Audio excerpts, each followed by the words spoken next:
Como é que cruza a Anvisa, como é que cruza a permissão de comercialização com o acesso? Essa é uma discussão que eu vou deixar para os debates, que meu tempo já acabou. Temos que pensar em integrar público e privado, porque essa questão da superposição, nós temos que repensar essa superposição. Este é um país que não é rico e não é pobre, está no meio do caminho. Mas essa superposição não faz bem. Ela diminui a eficiência do sistema. Qual é o medo de retirar a superposição? É criar um modelo de assistência foquista. SUS para os pobres e supletiva para os ricos. Nós temos que fugir do foquismo, mas nós temos que ter inteligência de tentar resolver essa superposição. Tem que reformar o sistema de saúde propriamente dito. Nós temos que repensar a questão da tripla carga e montar um sistema de assistência farmacêutica e buscar financiamento para ter uma assistência farmacêutica de fato. E aí, a tarefa da ciência jurídica e da epidemiologia vão ficar mais simples de serem discutidas. Enquanto isso não acontecer, a judicialização vai continuar fazendo suas escolhas trágicas. E nós não vamos ter saída. Então, nós temos que conseguir buscar completar a nossa utopia, colocando assistência farmacêutica e um repensar do modelo assistencial devido a essa mudança da carga de doenças. Muito obrigado.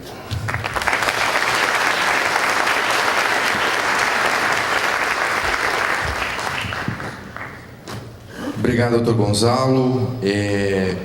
Mais uma reflexão antes de passar a palavra ao doutor Delmar, dessas importantes observações que o doutor, ao longo da sua experiência e vida voltada ao trato, ao cuidado da saúde pública, uma das políticas que o Conselho Nacional de Justiça tem adotado é exatamente essa tentativa de realizar uma aproximação e um fortalecimento de um diálogo entre os gestores de sistema de saúde e os atores do Poder Judiciário, de modo que se possa minimizar e de evitar esses problemas, enfim, que o senhor enfrentou visitando, enfim, o Fórum da Barra Funda, causando eventualmente até um constrangimento, porque infelizmente, muitas vezes as decisões são proferidas de uma forma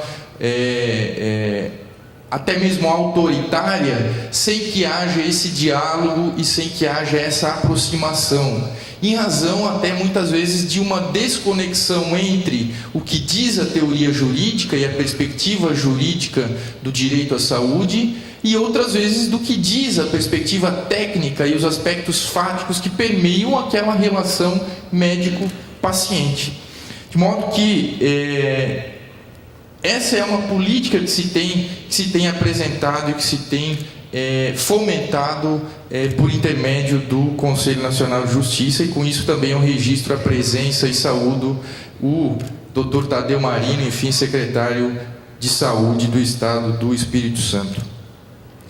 De imediato, então, passo a palavra ao nosso terceiro painelista, Dr. Delmar Bittencourt Pereira Júnior, que é presidente do Conselho Regional de Farmácia aqui do Estado do Espírito Santo, professor titular de parasitologia, especialista em análises clínicas, que vai tratar das decisões judiciais na fiscalização do Conselho Regional de Farmácia. Bom dia a todos. Em primeiro lugar, gostaria de agradecer um honroso convite para participar desse congresso, cumprimentar os membros da mesa, aos palestrantes pela brilhante exposição, e vou fazer um breve histórico da profissão farmacêutica no contexto geral. Tem que colocar. Não sai, não?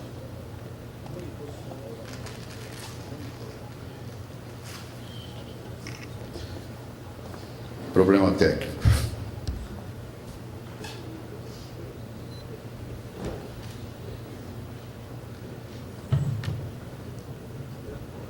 porque eu devo falar algumas coisas no histórico da formação do Conselho, seus objetivos e suas reais funções.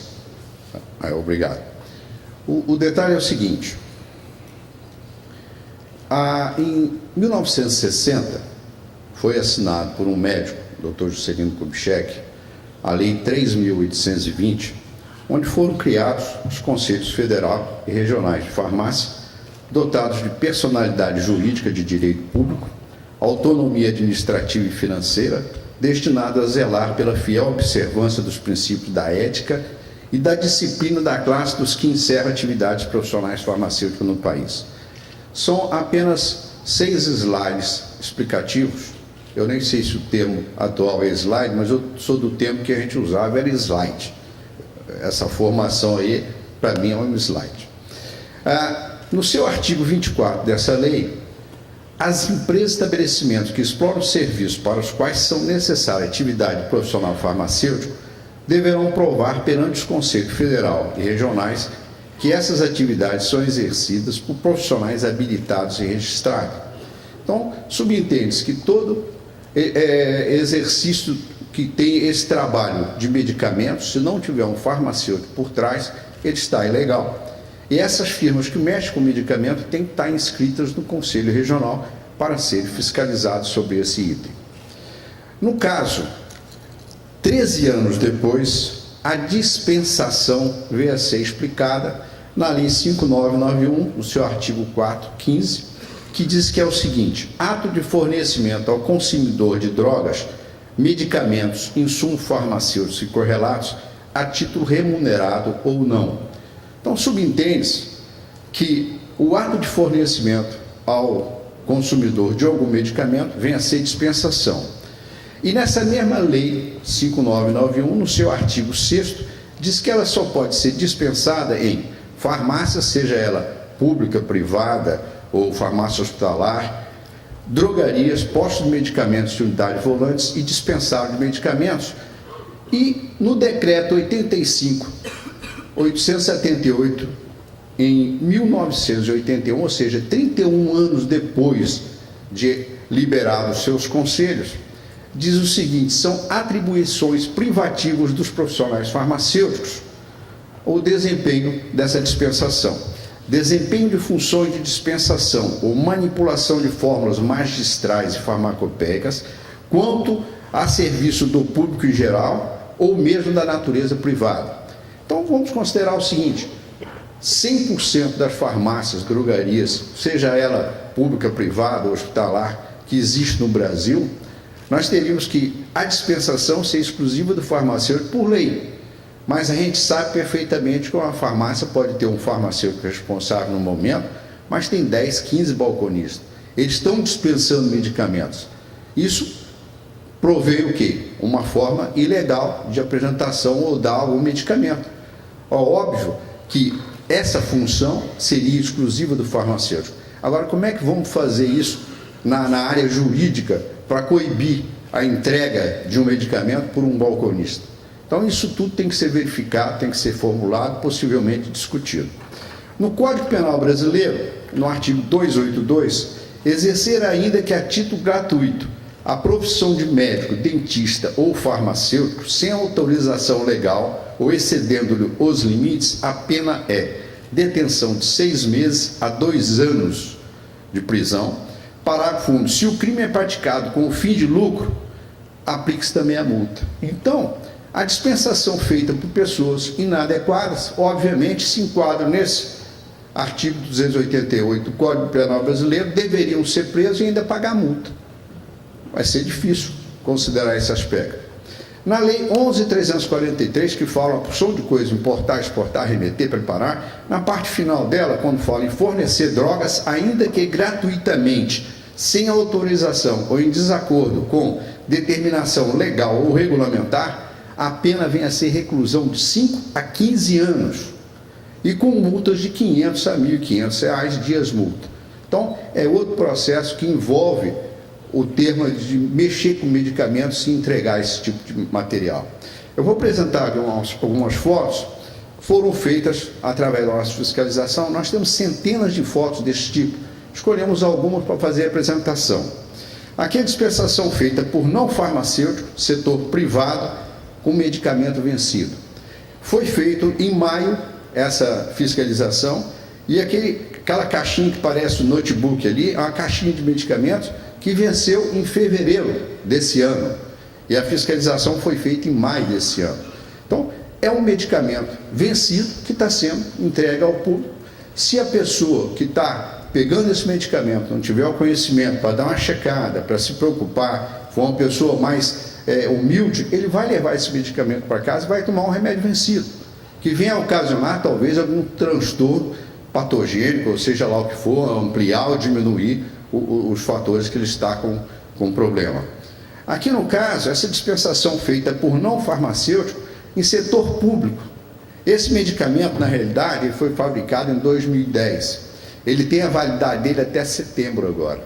Mas em setembro nós já fizemos um esquema, um organograma de fiscalizar outra vez esse setor público para ver se esse medicamento continua lá. Se ele tiver ultrapassado o tempo, provavelmente ele está vencido e não deveria ser usado. A RDC número 80 da Anvisa, de 11 de maio de 2006, diz o seguinte: o fracionamento é responsabilidade do farmacêutico. Isso aí é uma norma que deveria ser seguida e que não está sendo observada. Nós temos, por exemplo, aqui um fracionamento irregular sem farmacêutico em setor privado. Infelizmente, das quase 2.000 farmácias e drogarias que nós temos no estado, em torno talvez de 60 estão irregulares. A gente faz a fiscalização, faz o auto de infração, encaminha a listagem dessas farmácias irregulares para a Anvisa e para o Ministério Público, mas elas continuam ainda trabalhando e dando um jeito de, através de algum subterfúgio, continuar no ramo. Nós não podemos fechar uma farmácia com C. A gente pode fiscalizar, verificar o exercício profissional e ver as mazelas que estão ocorrendo lá dentro. Mas quem fecha é a vigilância sanitária. E nós temos alguns municípios do estado do Espírito Santo em que a vigilância sanitária não tem nenhum farmacêutico para fazer esse levantamento. Esse levantamento, todo o levantamento que é feito a nível de medicamentos controlados ou de antimicrobianos, os antibióticos, tem que ser feito por farmacêutico. E algumas secretarias, infelizmente, do interior não possuem farmacêutico na Anvisa, e quem faz essa fiscalização é um técnico que aprendeu de alguma forma fazer essa sequência, sem contudo ter aquele direito de verificar esses medicamentos que estão, no caso aqui, olha bem, nós temos vários medicamentos abertos e entregue alguns comprimidos, sem farmacêutico. Isso aqui é setor privado. Nós temos aqui inúmeros outros medicamentos em que, vocês podem olhar aqui a caixinha, foram tiradas dragas ou cápsulas ou os comprimidos e colocado num saquinho, entregue à pessoa e falado se deve tomar de tantas em tantas horas de acordo com a requisição médica. Mas isso aí está totalmente ilegal. A pessoa que leva isso para casa não tem nenhum conhecimento, talvez, de como deve fazer, tomar esses comprimidos. Isso aí, fora da cápsula original, ele está deteriorando em função das condições ambientais e a pessoa pode se dar muito mal. Isso acontece, essa fiscalização foi em junho desse ano. Nós temos aqui, olha bem, setor público, sem farmacêutico. Nós temos nos 78 municípios do Espírito Santo, muitos municípios, que eu já falei, não tem farmacêutico na unidade municipal de saúde, ou seja, na pequena farmácia daquelas prefeituras. E o que acontece então? Não tendo farmacêutico, esses medicamentos são entregues ou com auxiliar de serviços gerais, ou por um técnico de enfermagem, ou seja lá o que for, uma pessoa que está no momento lá. Eles pegam, fazem a separação, retiram os medicamentos e utilizam o mesmo sistema dos outros, colocam na sacolinha plástica para a pessoa tomar em casa de tantas em tantas horas. Não tem o nome do medicamento, não tem nada, a pessoa tem que levar aquilo. Se leva mais de 4 medicamentos, aí que vai ser o caos. Ele não vai saber qual que tem que tomar determinadas horas. Isso aí é um problema não só para o paciente, que é um problema grave, como também esse tipo de feitura, a pessoa não tem como fazer depois o levantamento do estoque, porque sai o comprimido à revelia, certo? Nós temos aqui mais medicamentos, também no mês de junho fiscalizado e retirado as fotos. Como eu falei anteriormente, nós temos centenas de fotos sobre esses problemas, e isso aí é coisa séria. O encaminhamento para a Anvisa, obviamente, deveria ser o quê? Fiscalizado e fechado imediatamente esses postos que tem medicamentos, ou as farmácias que estão com esse problema. Mas fica por isso mesmo. O papel do farmacêutico não vai entrar no nosso caso. Agora, posto de medicamento licenciado em desacordo. O que é posto de medicamento? O posto de medicamento é o único local que pode vender medicamentos sem necessidade de farmacêutico. O que vem a ser isso?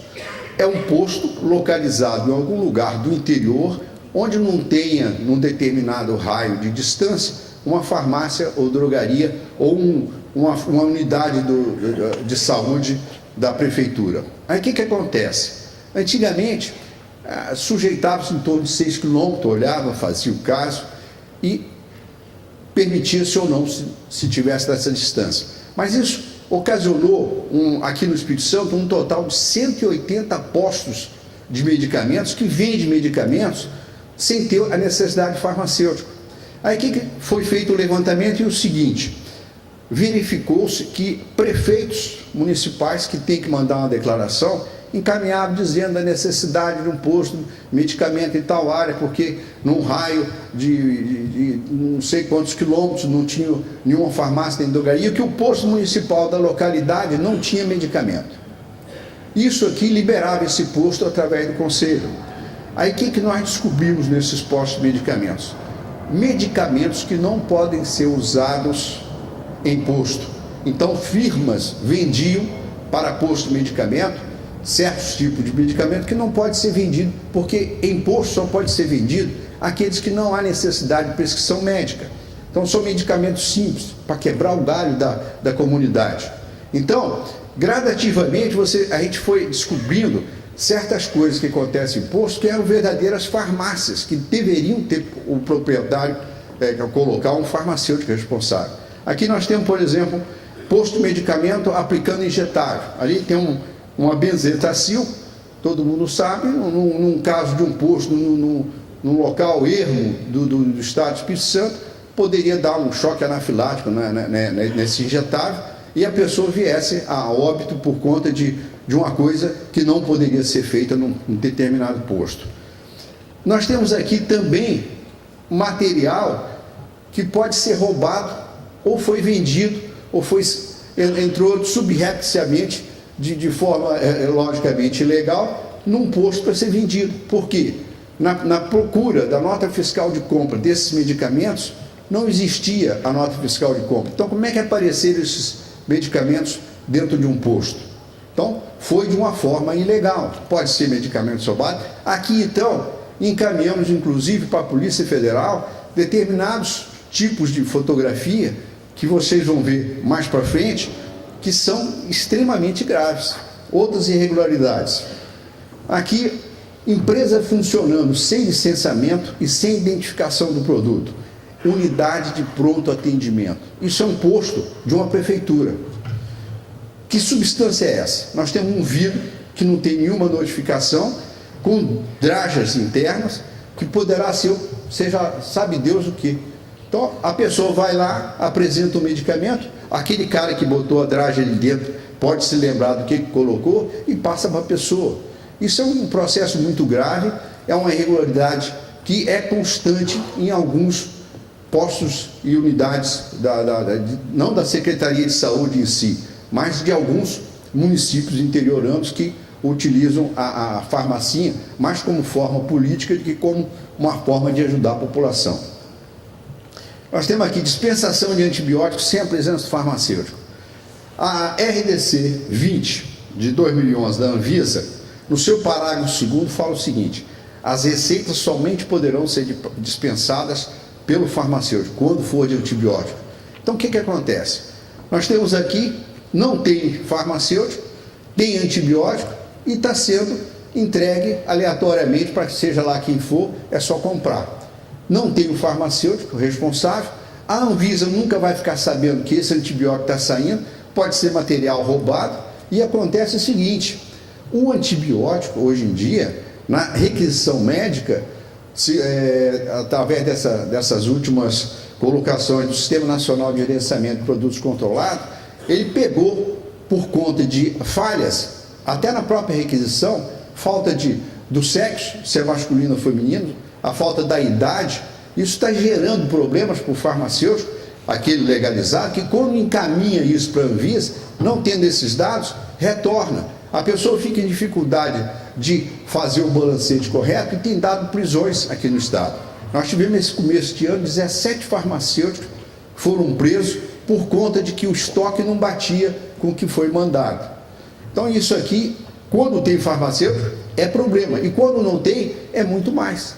Essa entrega de medicamentos, principalmente antibióticos, que foi muito bem feita essa RDC, tendo em vista que as bactérias já estavam tomando resistência contra determinados antibióticos, supriu-se essa condição e o médico agora que passa o antibiótico.